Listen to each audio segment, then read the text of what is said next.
नमस्कार विद्यार्थी मित्रांनो, कसे आहात सगळे? मजेत ना?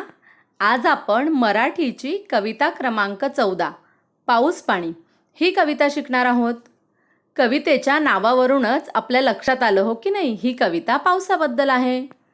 तुम्हाला सगळ्यांना पावसाळा ऋतू खूप आवडतो हो ना? पावसामध्ये ओलचिंब भिजायला सगळ्याच मुलांना खूप मजा येते.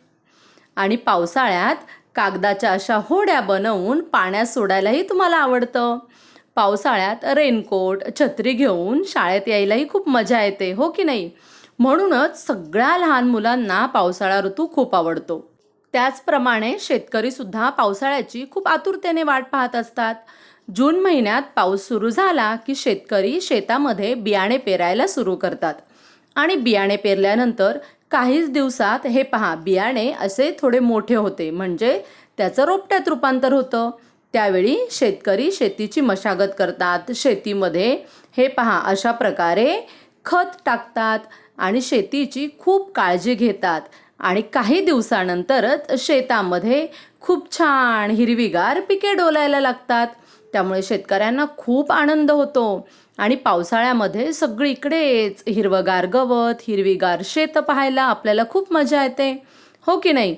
मग मुलांनो, ही कविता सुद्धा पावसाळ्याबद्दल तर आहेच, पण पावसाळा ऋतूमध्ये शेतकऱ्यांना किती आनंद होतो आणि शेतकरी आपला आनंद कशा प्रकारे व्यक्त करतात, हेच आज आपण या कवितेमधून शिकणार आहोत.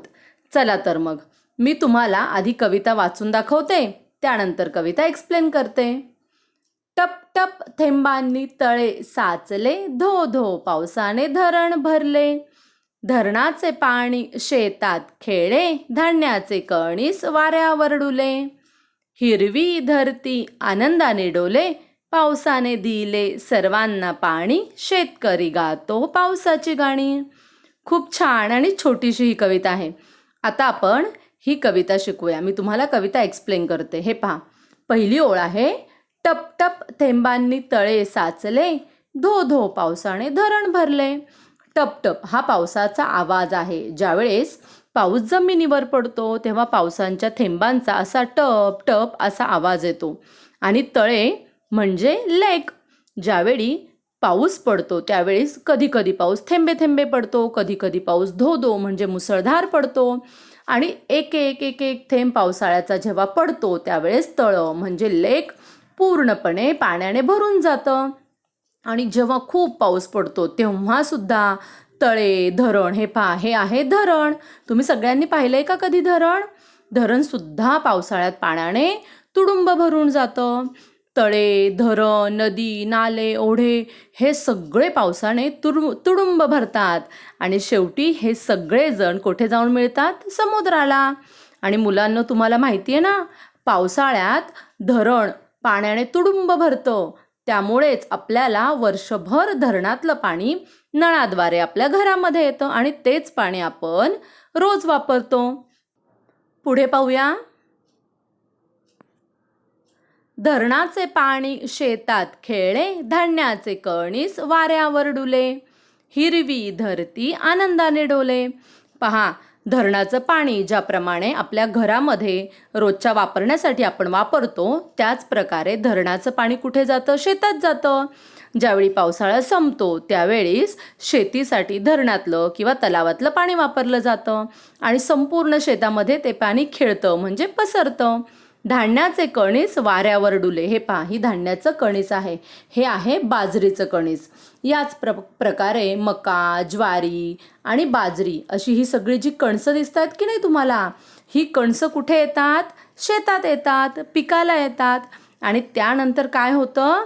हे धान्याचं जे कणीस आहे ते वाऱ्यावर डुलतं, म्हणजे जोराचा वारा येतो तेव्हा ही दाणेदार भरलेली कणसं अशी वाऱ्यावर इकडनं तिकडे डुलत असतात. आणि ते सगळं पाहून शेतकऱ्याला खूप आनंद होतो, कारण शेतकरी बियाणं पेरतो, त्यानंतर त्याला खत पाणी घालतो, त्याची खुरपणी केली जाते, त्यानंतर पीक काढलं जातं आणि त्यानंतर पीक तयार होतं. त्यामुळे सगळी धरती जी आहे, धरती म्हणजे लँड, ती सगळी धरती आनंदाने डोलतीये. हिरवीगार धरती आपल्या सगळ्यांना पाहायला पावसाळ्यात खूप आवडते की नाही? पुढे पहा, पावसाने दिले सर्वांना पाणी, शेतकरी गातो पावसाची गाणी. आणि पाऊस आपल्या सगळ्यांना खूप पाणी देतो. पावसाचंच पाणी आपण वर्षभर शेतीसाठी, पिण्यासाठी, अंघोळीसाठी, स्वयंपाकासाठी, कपडे, भांडी, लादी अशी अनेक कामं करण्यासाठी वापरतो. म्हणूनच मुलांनो, कवितेत म्हटलं आहे की पावसाने सगळ्यांना पाणी दिलं, पाऊस सगळ्यांना पाणी देतो. आणि शेतकरी गातो पावसाची गाणी. आणि शेतकऱ्याला खूप आनंद होतो, कारण पावसामुळे हे पहा असं शेतीमध्ये पीक तयार होतं आणि ते पीक विकल्यानंतर शेतकऱ्याला पैसे मिळतात. त्यामुळे शेतकरी वर्षभर आनंदाने सगळे सण उत्सव साजरे करून आनंदाने राहतात. त्यामुळे शेतकऱ्यांना पाऊस आल्यानंतर खूप आनंद होतो आणि शेतकरी पावसाची गाणी गातात. तर मुलांनो, ही अतिशय छोटी आणि सुंदर खूप छान कविता आहे की नाही? आवडली की नाही तुम्हाला? आता आपण या कवितेखालचा स्वाध्याय पाहूया. ही कविता जरी अगदी छोटीशी असली तरी या कवितेखाली 3 पानांचा स्वाध्याय आहे हा मुलांनो. हे पहा, या कवितेखाली काही चित्र दिलेली आहेत. तळे हे आहे तळे म्हणजे लेक, हे आहे धरण म्हणजे डॅम, हे आहे कणीस म्हणजे अर्न ऑफ कॉर्न.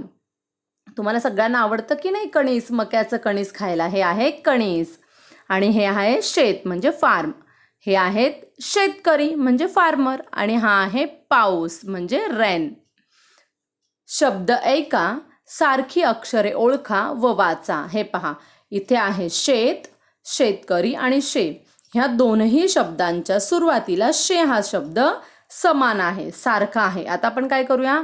शे ह्या शब्दाला अशा प्रकारे गोल करूया, कारण दोन्ही शब्दांमध्ये शे हा शब्द समान आहे. त्यानंतर आहे पाणी आणि गाणी. ह्या दोन्ही शब्दामध्ये नी हा शब्द समान आहे, हो की नाही?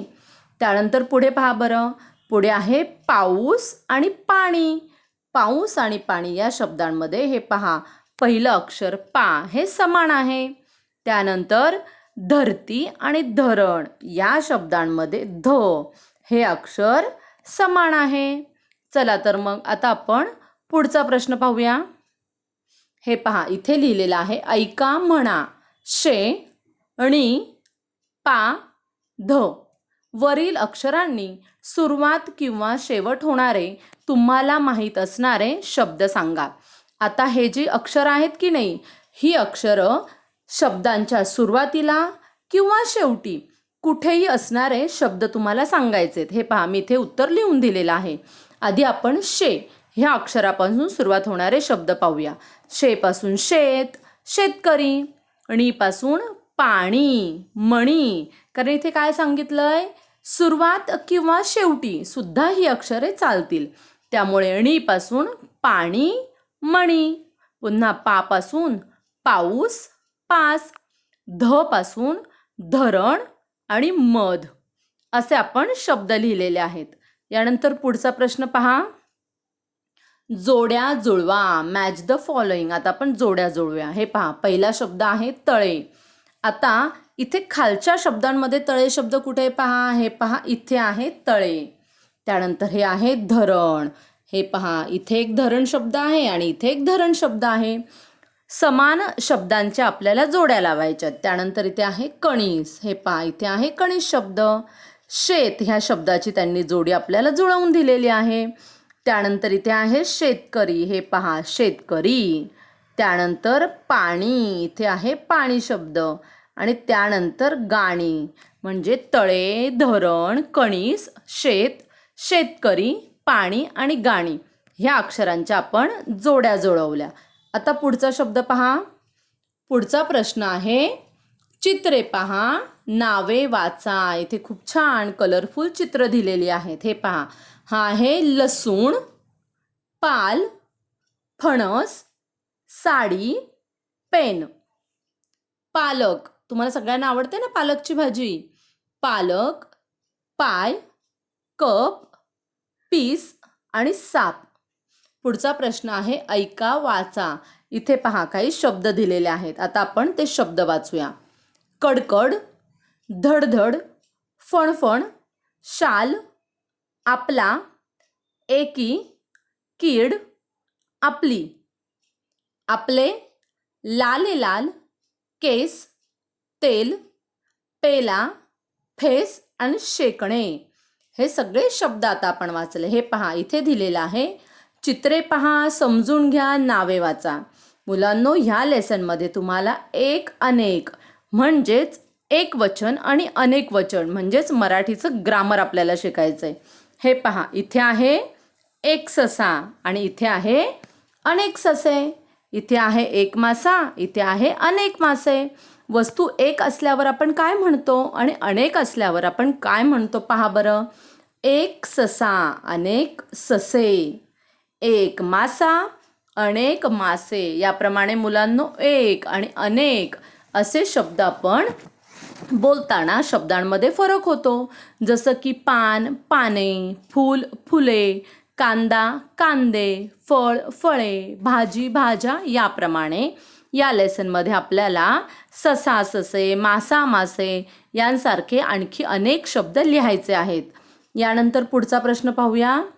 पुढचा प्रश्न आहे, खालील शब्द उलट सुलट वाचा. पहा, आता इथे गंमत आहे. हे जे 5 शब्द आहेत की नाही, ते उलट वाचा किंवा सुलट वाचा. शब्द समान आहेत. हे पहा, डाल डा. आता आपण उलट वाचूया. डाल डा समान आहे. कड क किंवा कडक समान शब्द आहे. नयन, नमन हे शब्द आपण उलट वाचले किंवा सुलट वाचले तरी सुद्धा हे अक्षर त्यांचे अर्थ समान आहेत. पहा, गिरवा वाचा लिहा. गिरवा म्हणजे ओर रायटिंग करायची आहे तुम्हाला. हे पहा, इथे श, प, फ, ण यांची 12 खडी दिलेली आहे. ती 12 खडी तुम्हाला पुस्तकात पेन्सिलने इथे ओर रायटिंग करायचं आहे आणि इथे ही अक्षरं तशीच्या तशी इथे पाहून लिहायची आहेत. ओके. त्यानंतर इथे काय दिलेलं आहे पहा, वरील अक्षराने सुरुवात किंवा शेवट होणारे तुम्हाला माहीत असलेले शब्द लिहा. आता आपल्याला मगाच्या प्रश्नाप्रमाणे शा, पा, फ आणि इथे जे अक्षर आहेत की नाही, या अक्षरांपासून सुरुवात किंवा शेवट होणारे शब्द लिहायचे. हे पहा, मी तुम्हाला इथे काही शब्द लिहून दिलेले आहेत. ऊस, इथे ऊ शब्द आहे की नाही, म्हणून ऊ पासून आपण शब्द लिहिला ऊस. इथे शब्द आहे शा, मग शा पासून आपण लिहिलं श्यामल. शेतकरी, शशी, पूर, पेपर, पेन, फणी, फेस, पाणी आणि मणी यांसारखे मी शब्द लिहिलेले आहेत. तुम्हाला आणखी काही सुचतील तर आणखी शब्द लिहू शकता. पुढचा प्रश्न पहा. पहा, सांगा पाणी कशासाठी. आता पाऊस पाणी ही कविता पाण्याविषयी होती, पावसाविषयी होती आणि आपण पाण्याला जीवन म्हणतो कारण माणूस पाण्याशिवाय जगूच शकत नाही. कुठलाच सजीव पाण्याशिवाय जगू शकत नाही, म्हणून पाण्याला आपण जीवन म्हणतो.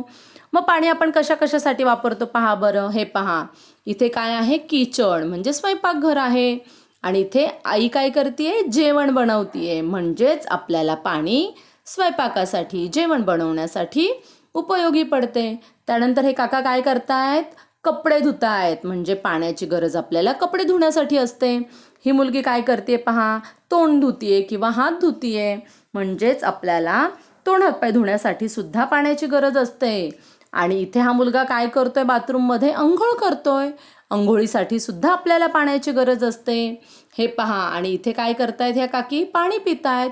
म्हणजे पिण्यासाठी, जेवण बनवण्यासाठी, कपडे धुण्यासाठी, अंघोळीसाठी आणि शेतीसाठी. आत्ताच आपण कवितेत पाहिलं की नाही, शेतीसाठी सुद्धा आपल्याला पाण्याची खूप गरज असते. म्हणजेच मुलांनो, या कवितेमधून आपण पाण्याचे उपयोग सुद्धा शिकलो. आणि इथे काय लिहिलंय, पाणी जपून वापरा. कारण इतक्या सगळ्या कामांसाठी आपल्याला पाणी लागतं. मग आपण पाण्याचा काटकसरीने म्हणजे जपून वापर केला पाहिजे. मग आपण काय केलं पाहिजे, तर आपण काय करायचं, आपल्याला अंघोळीसाठी जितकं पाणी हवं तितकंच पाणी घ्यायचं. शॉवर चालू ठेवून अंघोळ करायची नाही. किंवा कपडे धुताना आपण जेव्हा कपडे धुतो त्यावेळेस जर बादली भरलेली असेल तर विनाकारण नळ चालू ठेवून पाणी वाहून जाऊ द्यायचं नाही. पिण्यासाठी सुद्धा आपल्याला हवं तितकंच पाणी आपण घ्यायचं. विनाकारण जास्त पाणी घेऊन पाणी फेकून द्यायचं नाही. याप्रमाणे आपण पाण्याचा काटकसरीने वापर करायचा. म्हणजे काय होईल, पाण्याची बचत होईल. तर मुलांनो, ही अतिशय सुंदर अशी छान कविता आहे. तुम्ही सगळ्यांनी ही कविता वाचा, पाठ करा. यानंतर आपण या कवितेमधील एक अनेक म्हणजे एक वचन अनेक वचन शिकणार आहोत. आणि मुलांनो, हा व्हिडिओ तुम्हाला कसा वाटला कमेंट करून नक्की सांगा.